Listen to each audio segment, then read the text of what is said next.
NBC News actively covered up Harvey Weinstein's abuse of women. That was clear months ago when the story first broke, and we told you about it then.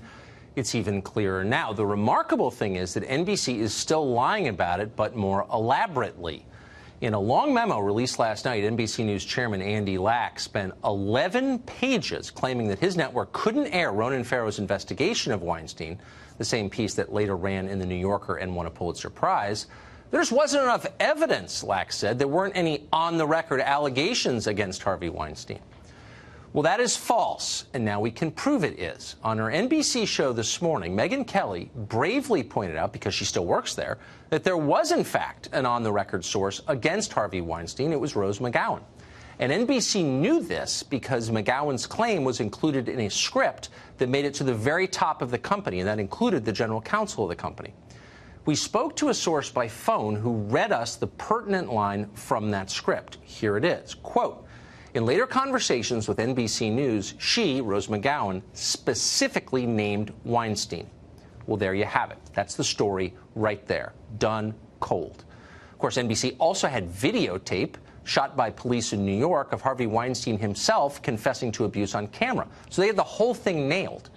And they suppressed it, and it protected Weinstein. Now they're lying about it. We probably shouldn't be surprised by any of this. NBC News also lied about the infamous Access Hollywood tape, which they leaked to the Washington Post on the eve of a presidential debate in order to influence the outcome of that debate and the election. And then to compound the crime, they fired and humiliated their own anchor, Billy Bush, for the crime of, well, actually, we're not sure what the crime was. But we do know that NBC lied to its viewers and to the rest of us throughout that whole episode.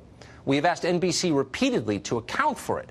How did a secretly recorded videotape that was their property get from their offices to the hands of NBC News chief Noah Oppenheim's college buddy, David Fahrenthold, at the Washington Post? We asked that question because transparency is at the heart of every legitimate news organization, but not at the heart of NBC. They won't answer our question. That's not surprising. What is surprising, if you think about it for a minute, is why NBC didn't run the Weinstein story in the first place. They knew it was factually true. It was news. It was a story. It met the definition. But they also, more critically, knew that Ronan Farrow might hurt them if they killed the story. And, of course, in the end, he did hurt them badly. They knew that might happen, but they killed it anyway. Why did they do that? We decided to investigate this question, and we did. We spoke to a number of people with direct knowledge of this story. And here's what we got. Harvey Weinstein had a long and documented history of using private investigators to unearth damaging information about people who threatened him. He did that repeatedly to many people. He did it to the New York Times, for example. Did he do that to the leadership of NBC? People close to the story believe that he did. Some within the company believe that Weinstein threatened to reveal damaging information about NBC's then biggest star, Matt Lauer. So we asked NBC about this today. We asked directly. They answered a number of our questions, but notably, they ignored our question about Matt Lauer completely. That's interesting. Here's another question.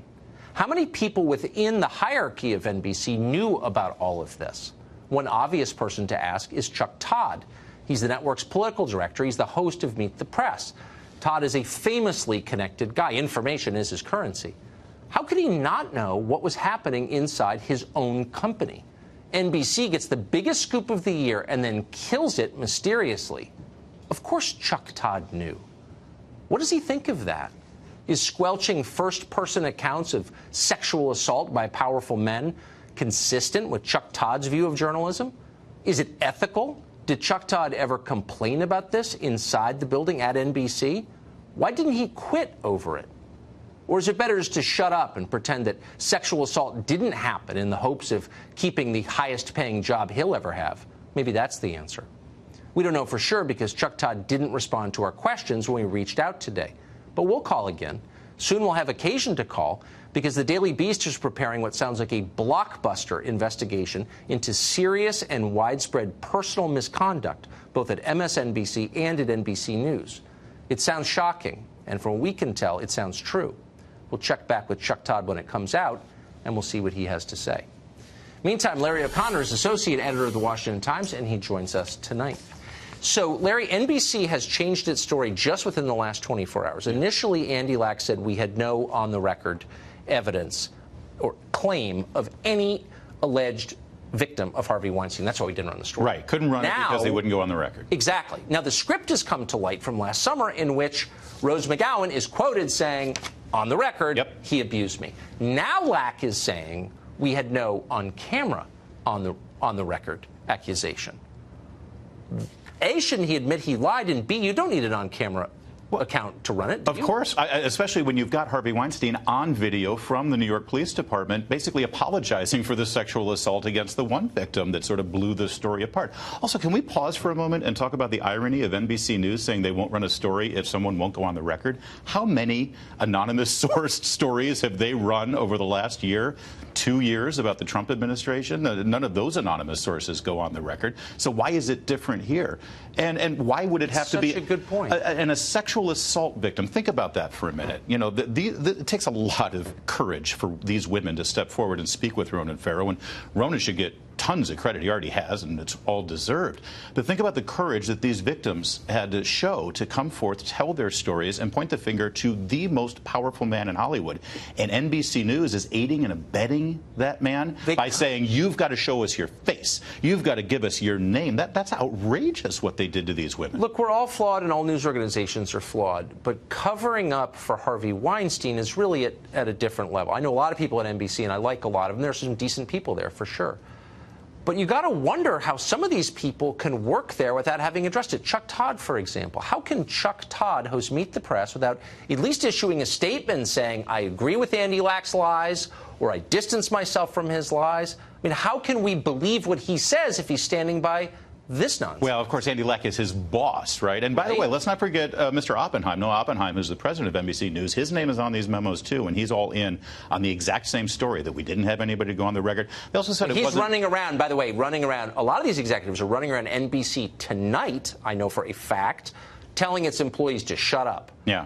And that itself, I mean, I don't want to use the term cover-up, but is that the behavior of a transparent, integrity-filled news organization? Of course not. No, it's not. And the behavior of the mafia. You mentioned Megyn Kelly showing some courage this morning, coming out and saying, listen, we've got 4 people now on this side of the equation. Ronan Farrow, his producer, Rose McGowan, and one other woman who was named in this story, saying, this is what happened. We were ready. We had it. Ronan Farrow has said that the story even made it all the way up to the general counsel of the network.